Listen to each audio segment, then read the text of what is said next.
Bismillahirrahmanirrahim. Alhamdulillahirabbil alamin wassalatu wassalamu ala sayyidina Muhammadin wa ala alihi washabbihi ajmain. Amma ba'd. Al-Imam Ahmad bin Muhammad ibn Abdul Karim ibn Athaillah As-Sakandari, atau yang lebih kita kenal dengan Al-Imam Ibn Athaillah As-Sakandari, beliau selain mempunyai kitab hikam yang kita kenal dengan Al-Hikam Al-Athaiyah, beliau juga mempunyai salah satu kitab tentang tasawuf juga, tentang tazkiyatun nufus, membersihkan diri, yang namanya adalah Tajul Arus Al-Hawi li Tahdzibin Nufus. Sebenarnya tidak ada perbedaan yang sangat signifikan antara keduanya. Akan tetapi kita bisa melihat perbedaan yang tipis sekali, yaitu di dalam cara penyampaian. Kalau di dalam kitab Al-Hikam Al-Athaiyah, kalau kita bandingkan, mungkin kitab Al-Hikam Al-Athaiyah yang sering kita baca itu lebih ke penggambaran dan penyampaian saja. Akan tetapi kalau di dalam kitab Tajul Arus di sini beliau juga menambahkan uslub atau gaya penyampaian, yaitu dengan cara penyampaian yang lebih menjurus. Contoh misalnya ketika beliau mengatakan ayyuhal abdu, wahai engkau hamba Allah, ayyuhal al-muznib, wahai engkau yang pendosa, dan sebagainya. Al-Imam Ibn Athaillah As-Sakandari beliau wafat pada awal abad ke-8, tepatnya pada tahun 709 perkiraan. Beliau memulai kitab Tajul Arus dengan bab tentang taubat. Beliau mengatakan, ayyuhal abdu utlubi taubatan minallahi fi kulli waqtin. Wahai engkau hamba Allah, wahai engkau yang masih merasa hamba Allah dan beriman kepada Allah, utlubi taubatan minallahi fi kulli waqtin. Mintalah taubat kepada Allah agar taubatmu diterima fi kulli waqtin, setiap waktunya, setiap harinya. Kenapa? Fa inna Allah Ta'ala qad nadabaka ilaiha. Karena Allah sudah menyerukanmu agar kamu segera kembali kepadanya. Taubat adalah kembali. Taubat kepada Allah adalah kembali kepada Allah, kembali kepada jalan yang lurus agar kita tidak terus-menerus di dalam jalan kesesatan. Beliau juga menyebutkan ayat suci Al-Qur'an, wa tubu ilallahi jami'an ayyuhal mu'minuna la'allakum tuflihun, di dalam surah An-Nur. Artinya, wa tubu ilallahi jami'an. Allah menyuruh kita agar bertobat kepadanya, kembali kepadanya, la'allakum tuflihun, agar kalian berbahagia, agar kalian beruntung, ay tafuzun. Yang kedua, Allah juga berkata, innallaha yuhibbut tawwabin wa yuhibbul mutatahhirin. Allah mencintai orang yang suka bertaubat dan mencintai juga orang yang suka bersuci, mensucikan diri, zahir atau batin. Secara tidak langsung, Al-Imam Ibn Athaillah As-Sakandari di sini ingin memberikan pesan kepada kita melalui ayat ini. Seakan-akan beliau ingin mengatakan, tujuan daripada taubatmu itu bukan hanya untuk menghapus dosa yang pernah kau lakukan. Kenapa? Karena kalau tujuan daripada taubat adalah untuk menghapus dosa, kesalahan yang pernah dilakukan yang telah lampau, maka Rasulullah adalah orang pertama yang tidak butuh kepada taubat. Kenapa? Karena dosa Rasulullah SAW itu pun kalau terjadi, kalau mungkin terjadi, itu akan tetap diampuni oleh Allah. Makanya disebutkan di dalam Al-Qur'an, liyaghfirallahu lakallahu ma taqaddama min dzambika wa ma ta'akhkhar. Allah sudah menjamin bahwa dosa Rasulullah semuanya akan terhapus, yang telah lewat bahkan yang akan dilakukan. Itu pun kalau terjadi. Seperti yang disebutkan di dalam hadis yang masyhur, yang diriwayatkan dari Sayyidah Aisyah radhiyallahu anha, bahwa Rasulullah sallallahu alaihi wasallam ketika beribadah terlalu berlebihan, seakan-akan terlihat seperti berlebihan. Maksud berlebihan di sini adalah karena tidak ada satu orang pun yang bisa melampaui cara ibadah Rasulullah dan kadar ibadah Rasulullah. Apalagi melampaui, menyamainya pun tidak akan ada yang sama, siapapun, bahkan setingkat Sayyidina Abu Bakar radhiyallahu taala anhu. Ditanya oleh Sayyidah Aisyah, kenapa kau sampai begini ya Rasulullah? Kita sudah masyhur bagaimana jawaban Rasulullah di situ. Rasulullah mengatakan, afal akun abdan syakura. Bukankah seharusnya aku sebagai hamba yang tetap diampuni oleh Allah, seharusnya aku harus menjadi orang yang bersyukur? Artinya, Rasulullah tahu bahwa esensi daripada taubat bukan hanya untuk menghapus dosa, tujuan utama dari tobat mungkin kita ketahui bahwa kita agar kembali kepada Allah dan kembali dari perbuatan dosa. Akan tetapi di situ juga ada tujuan-tujuan yang lain, yaitu bersyukur kepada Allah Subhanahu wa taala. Yang kedua, di dalam ayat tadi dikatakan la'allakum tuflihun, agar kita beruntung. Agar kita beruntung. Beruntung seperti apa? Entah beruntung karena kita mendapatkan kenikmatan dunia, atau karena kita diberikan hidayah dan petunjuk oleh Allah agar kita tetap beribadah, dan seterusnya.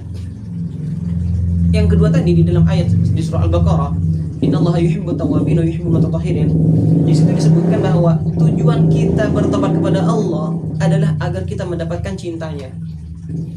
Belum tentu orang yang dimaafkan kesalahannya dia dicintai. Ini kalau kita ukur dengan ukuran tolak ukur manusia. Mungkin ketika kita melakukan sebuah kesalahan kepada seseorang, kemudian kita minta ampun, minta maaf kepadanya, mungkin dia akan memaafkan kita. Tapi apakah berarti dia akan mencintai kita? Bukan berarti begitu. Mungkin itu hanya sebatas pendekatan. Begitu juga kepada Allah Subhanahu wa taala. Mungkin kita ketika bertaubat tujuannya hanya untuk menghapus dosa, mungkin dosa akan hilang, akan terhapus. Tapi apakah itu berarti akan apakah berarti kita akan mendapatkan cintanya? Kan begitu. Artinya di situ Allah menjelaskan kepada kita bahwa kalau kalian bertobat maka kalian akan aku cintai. Kalau kalian suka bertobat maka cintaku akan kalian dapatkan. Dan beliau juga melanjutkan dengan hadis Rasulullah SAW. Rasulullah berkata, inni la yughanu ala qalbi wa inni la astaghfirullah fil yawmi 70 marratan.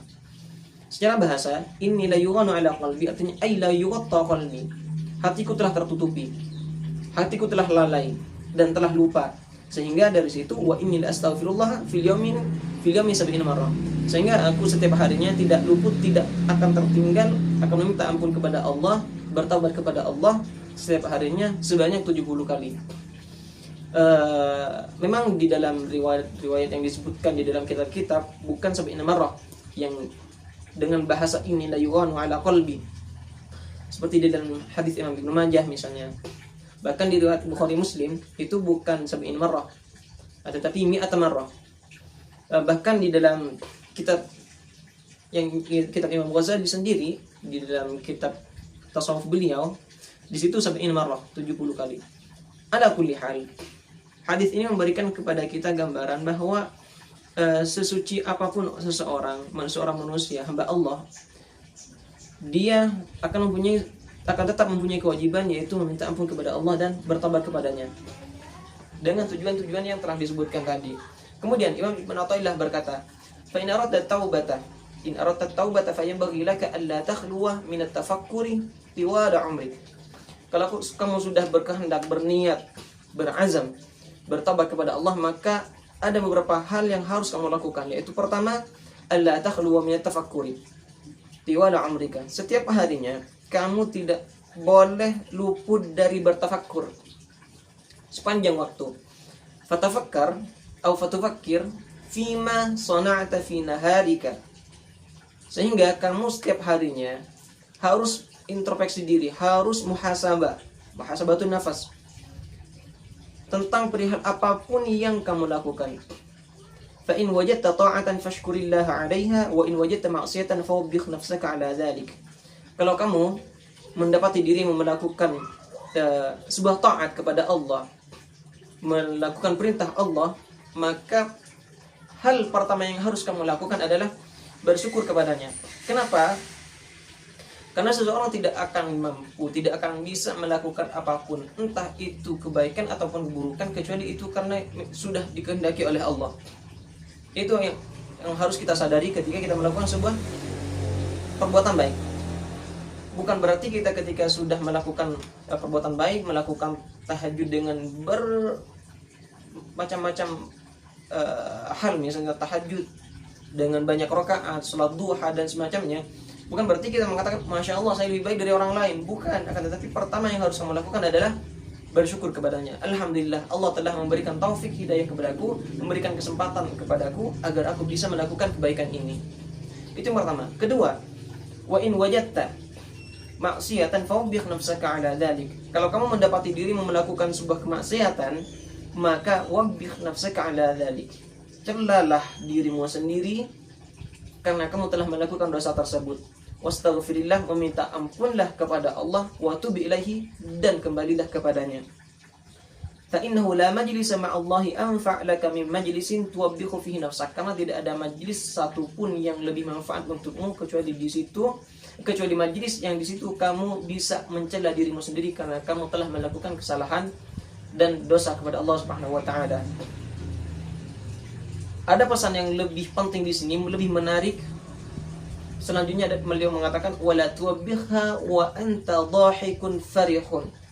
Dan jangan sampai kamu mentawbih, mencela dirimu sendiri dalam keadaan dirimu sedang tertawa, sedang bahagia.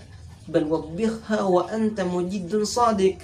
Akan tetapi celalah dirimu sendiri dalam keadaan kamu memang benar-benar jujur dalam ingin bahwa engkau ingin kembali kepadanya. Kita sering merasakan, kita sering alami. Terkadang kita berkumpul dengan teman-teman, dengan keluarga, kemudian menceritakan tentang kegiatan setiap hari. Ada satu misalnya mengatakan, saya menyesali perbuatan dosa yang saya lakukan tadi pagi. Misal, saya nggak sengaja menggunjing seseorang, saya nggak sengaja menggosipi seseorang. Kemudian yang satunya lagi mengatakan, iya saya juga menyesali, saya tadi nggak sempat sholat duha, dan semacamnya.